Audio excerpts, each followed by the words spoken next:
Hey guys, it's Mana here, and we're back with more Lucid9. When we last left off, we went on the Tower of Death with Masato, and we went on the Ferris wheel with Rui, and got a kiss at the end. Kiss on the cheek, but it still counts, right? I'm gonna take these off, they're bothering me.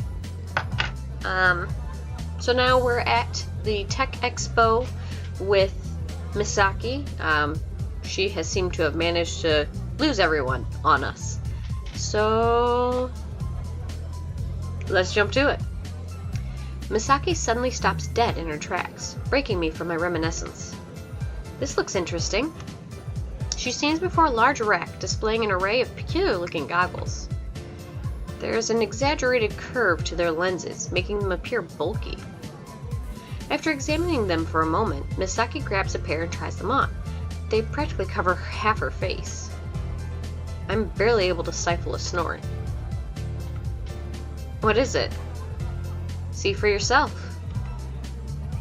She removes her goggles and slips them onto my face. They feel awkwardly large and must look equally as ridiculous. There are 3 video monitors displayed inside the goggles' lenses. Giving me a panoramic view of my surroundings. I feel Misaki's hand brush against my cheek as she adjusts something on the side of the goggles. As she does so, the cameras zoom in and out of focus. They're called dragonfly lenses. They're sort of like panoramic binoculars. They're kind of impractical to wear, though. I remove the goggles and hand them back to her. She twirls them between her fingers, inspecting them closely. Maybe they were built to be sturdy. I guess that would make sense.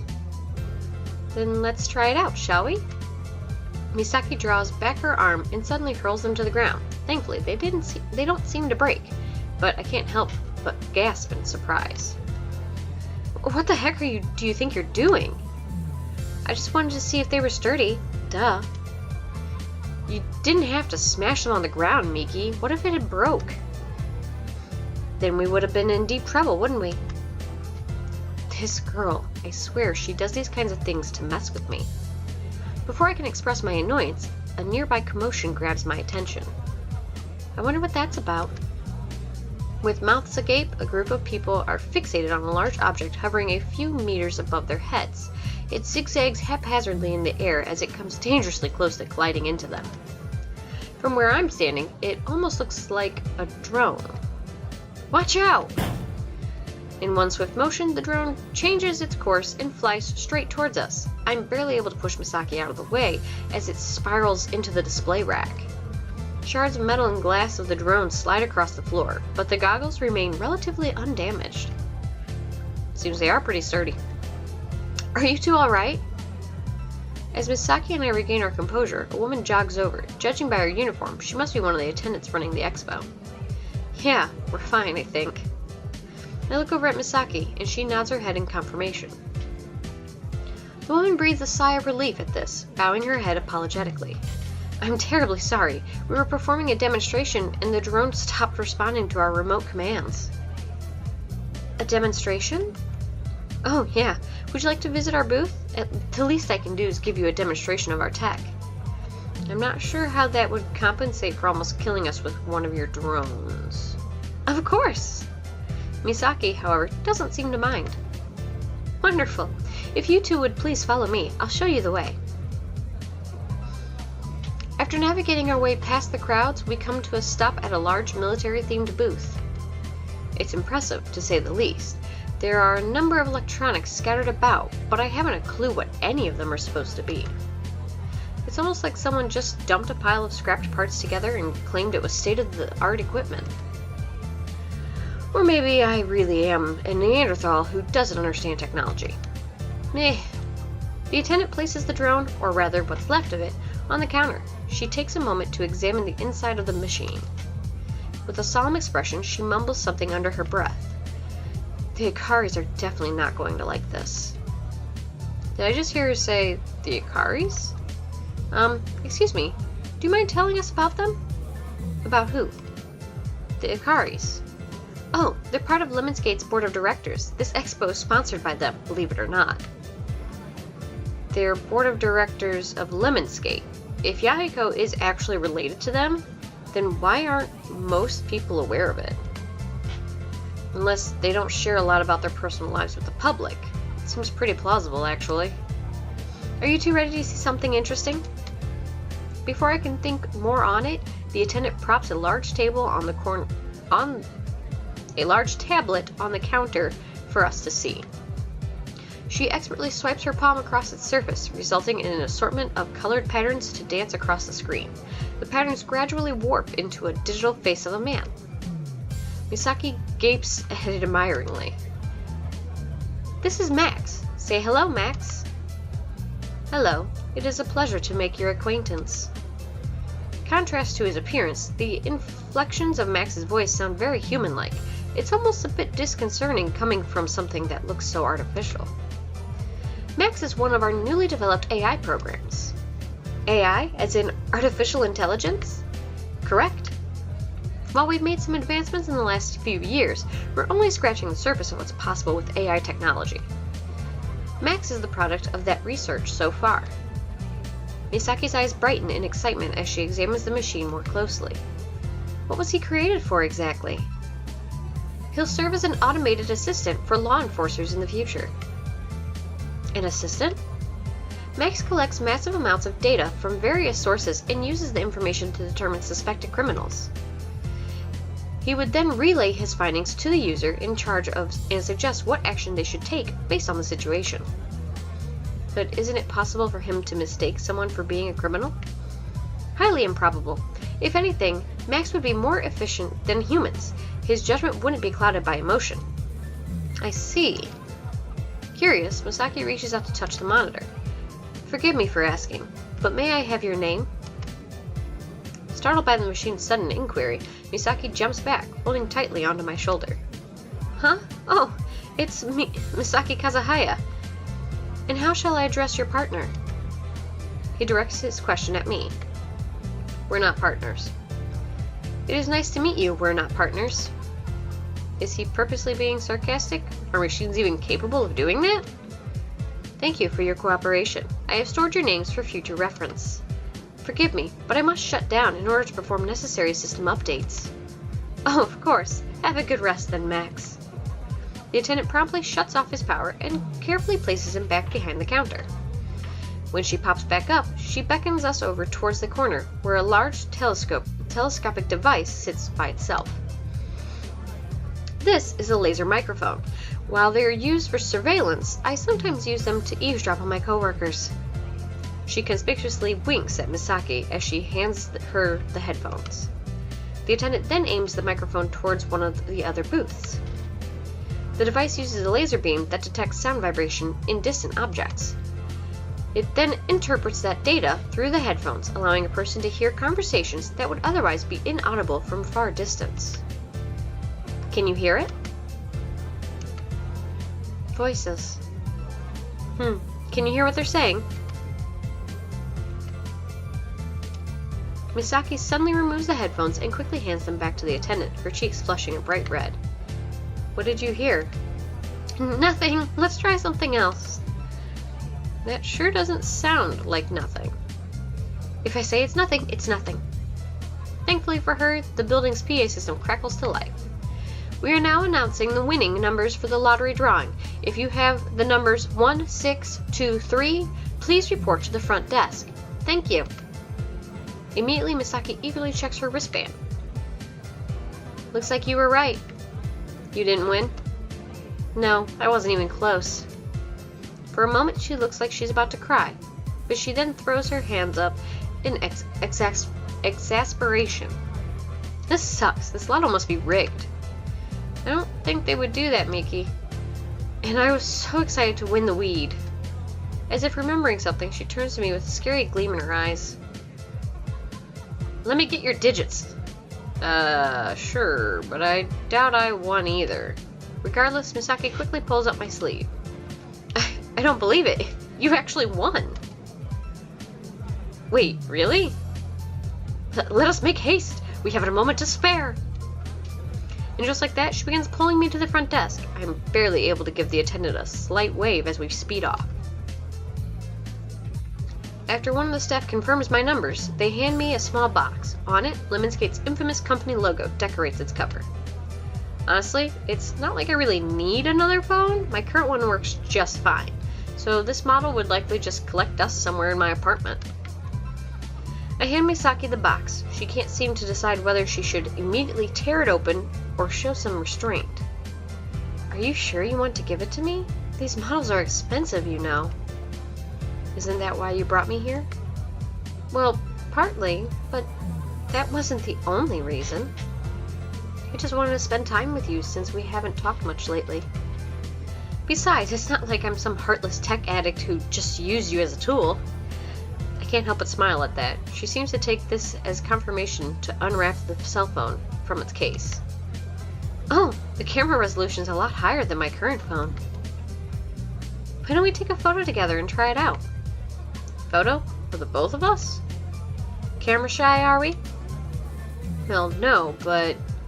Misaki suddenly hooks her arm around my shoulder, pulling me close. I feel my cheek press against hers as she positions the phone for a good shot. Say cheese! Unprepared, I'm temporarily blinded by the flash of light. It takes a moment before my vision comes back into focus. Oh, sorry, I didn't realize the flash was on. At least you didn't blink. As she shows me the picture, I can't help but cringe. It's high resolution, alright. You can see every detail in my face as I awkwardly wince from the flash. Misaki, however, looks as perfect as ever. I guess she really is cut out for the modeling business, isn't she?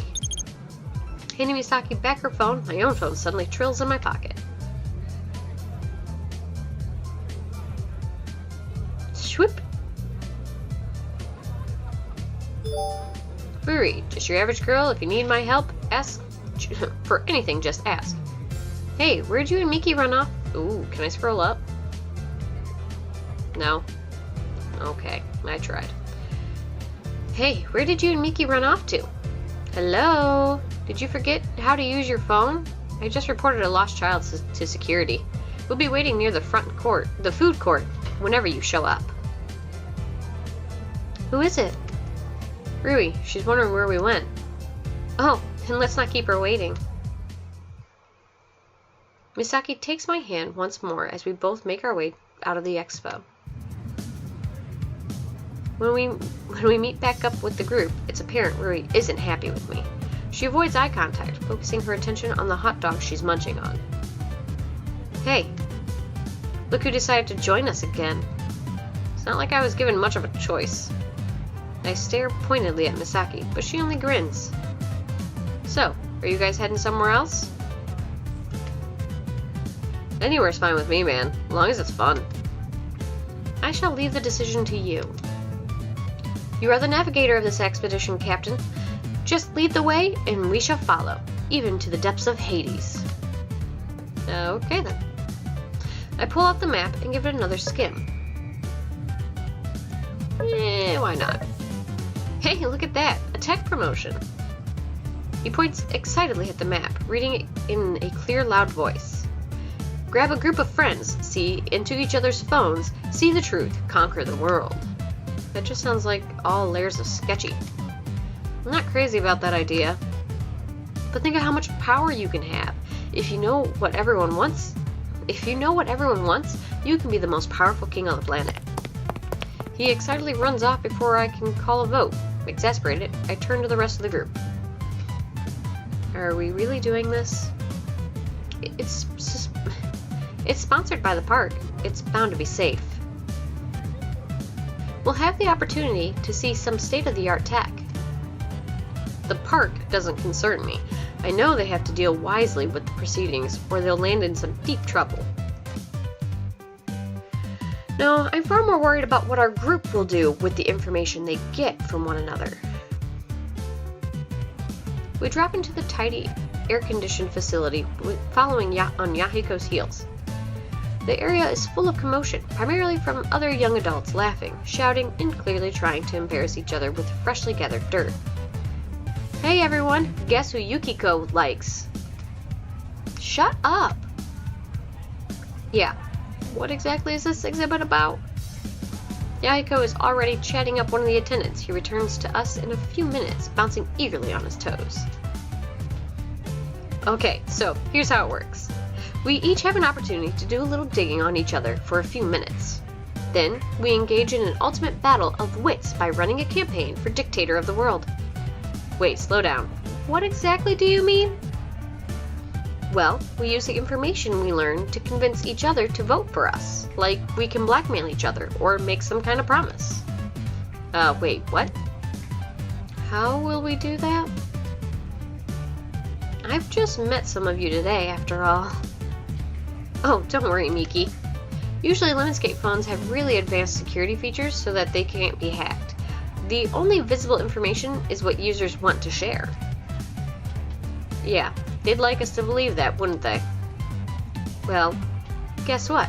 Here, we can choose to lower that security and look into each other's phones. Location information, browsing history, usage statistics, even message and call history, all at your fingertips. What part of this sounds fun? Are we even speaking the same language? Well, in that case, this sounds interesting. I thoroughly agree. Huh, I've got nothing to hide. Sounds like a party and a half. Guess that settles it. What's going on? Don't they understand the danger? Is everyone sadistic? I'm reminded of the time when Yahiko wanted to jump off the roof to test if he could fly with umbrellas. Him and his supposedly brilliant ideas. I send some quiet thanks to whoever decided to build the pool straight below the railing. Guys? Sweet, Misaki, would you mind alerting that fine lady of our decision? Misaki obediently runs off and grabs the attendant, who starts to outline the rules. The first phase of the game would involve 10 minutes of concentrated research. All firewalls down, everyone would look into one another's phones. The second phase of the game would involve utilizing that information in an attempt to gather a following of minions.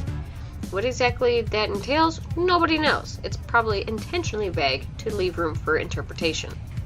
It sounds like a game around as fishy as the technique it's using, so I seize the opportunity to sit back and run the timer. I'm curious at what my friends might be hiding, but not enough to sacrifice my own privacy. Right, are we all ready? Yama's being a party pooper, but aside from that, we're good. Embrace the future, Yama. This is the ideal of technology. I'll stick with pen and paper, thanks. Are you an old man? You don't even use pen and paper. I would, if I had a pen that worked. You can always, I don't know, buy one. Now, why would I do that?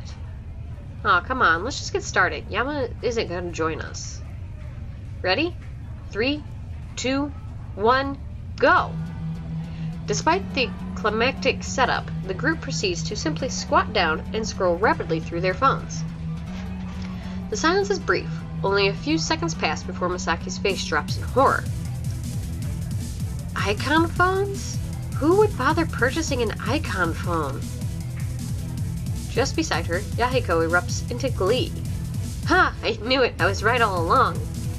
Interesting. Come to think of it, Misaki and Yahiko would be the best at gathering phone information. They know their electronics inside and out. Masato, on the other hand, damn, can I use this thing for anything other than phone calls? Rui and Negra aren't having much more luck. Where do I start? Internet search history? Purchase records? None of this stuff is juicy. Where are the questions about the meaning of life? Irie is silent as always. I kind of forgot she was even here. I have no doubt that she can secure the information she needs. She seems very capable in that regard. The problem for her will be presenting that information in the right way. 5 minutes. Already? Let's see. Yes, definitely. I shall rule the world. Why ain't anyone else using a running app?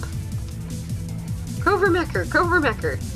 3 things every girl wants in a guy. Grover Mecker.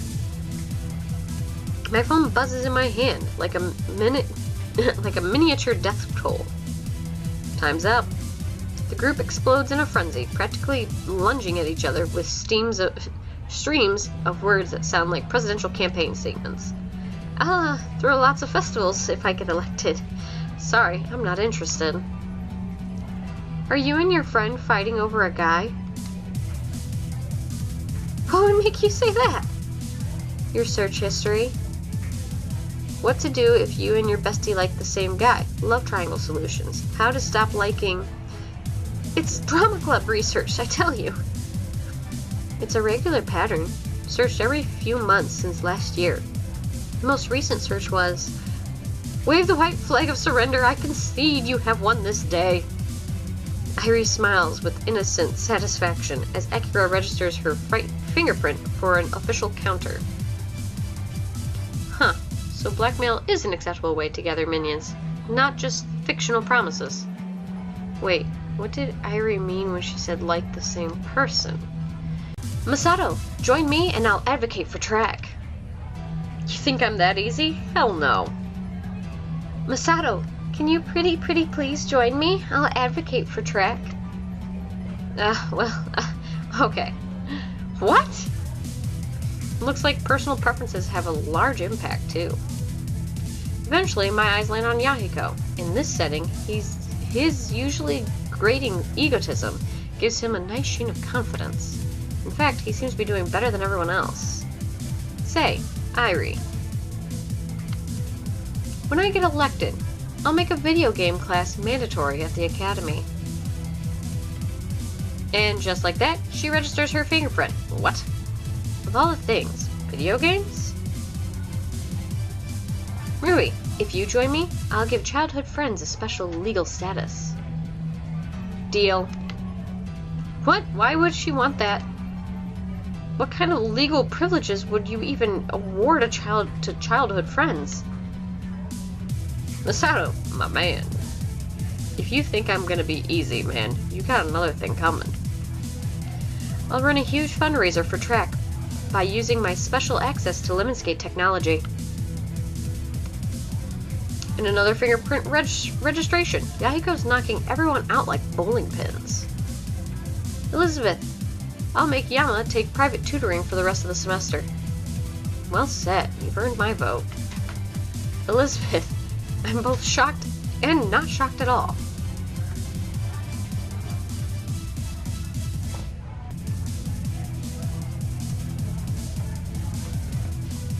Okay, I need to... I'm distracted again. Wait, at this rate, Yahiko will be the winner. Akira, I can provide lessons on love and... Don't say it. Take my vote. Take it. His last opponent is Misaki, who's also been disturbingly productive in the campaign game. She greets him with a smile. I'm not easily overpowered. Neither am I, Misaki. Shall we draw our swords simultaneously? A duel amongst dancing cherry blossoms. What is this, a samurai flick? They crouch forward slightly, like they're going to physically lunge for each other's throats. He's back there making all kinds of noises. A moment of silence passes between them, even as the others in the group continue campaigning to each other. Then Misaki and Yahiko both burst into action, practically screaming at the top of their lungs. Corporations will mandate required vacation time for employees with families. Social Security will redefine parental negligence. For a moment, they only stand there, equally surprised at the other's statement. Vacation time, parental negligence. Why do I suddenly feel like I know nothing about them? They couldn't be playing around, right? No, judging from their expressions, they're completely serious. I shouldn't be surprised. There's bound to be a lot of stuff that I don't know. But my friends have their own lives, and I have mine. In fact, they probably don't have any idea how Shigure and I know each other. That's fine. Some things are none of their business. Some things are none of my business. It's all well and good, but it still really bothers me. I know it's childish. I know that I made myself stay out of this game. No one kicked me out. I could learn just as much about Misaki as Yahiko did. Really, I have no one to blame but myself. Your strike found an adequate mark, son of Ikari. As did yours, daughter of Kazehaya. You have trained well. Ah, right, there's a samurai duel going on. However, I concede that your blow found a vital organ, while mine only made its mark on a limb. I concede this round. She presses her fingers against his phone to register her print. The moment she does so, a tone sounds by the attendant's booth. Congratulations, Yahiko Ikari. You have won your election unanimously. All seriousness melts away from Yahiko's face, replaced with shining pride. I'm a dictator now? You are. Oh boy.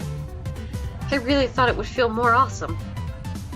Well, you get a prize. 1 free year of Lem Cloud Premium. I don't know what this means, but it causes Misaki to stand bolt upright and lean forward in anticipation. Clearly, she's regretting that she conceded. Oh, thanks, but I already have permanent free premium. It's what happens when you're the son of 2 rulers. Actually, when I think about it, it's really likely that Yahiko is the son of some influential people. From the sounds of it, people who work at Lemonsgate. He has an insane number of shoes that are all designer brands made in Italy. He's attending the academy without any scholarships, judging from his grades. And he doesn't seem to have any financial worries, or life worries in general.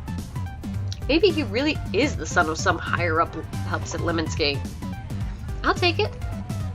Then go ahead. She eagerly retrieves the gift code from the attendant as the rest of us are ushered out the door.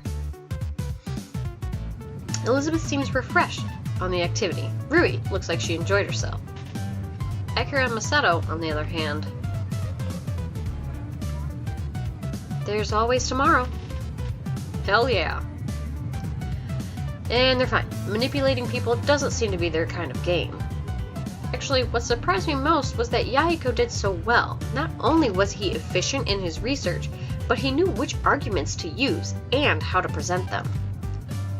Say, Yahiko, you haven't gone to, I don't know, prep school or anything, right?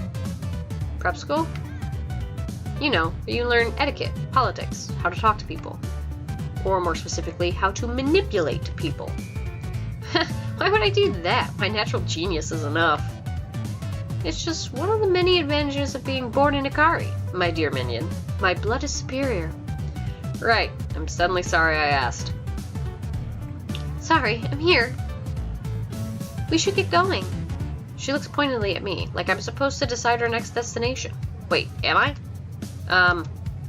Well, no one else in the group is budging, so I guess it's up to me. And I'm going to call it here. We'll pick up with I think we have the bot fights, and that's all that's left. So I could have done the Ferris wheel last because, you know, it is letting me do everything. I was worried that it wouldn't. So when we come back next week, we'll pick up here. I want to know what they found in each other's phones. I mean, I got an idea for some of them, but others it's like, what? Do tell. I need more details. Anywho, I'm logging off now. I'll see you guys later, and remember to do something nice for a stranger today.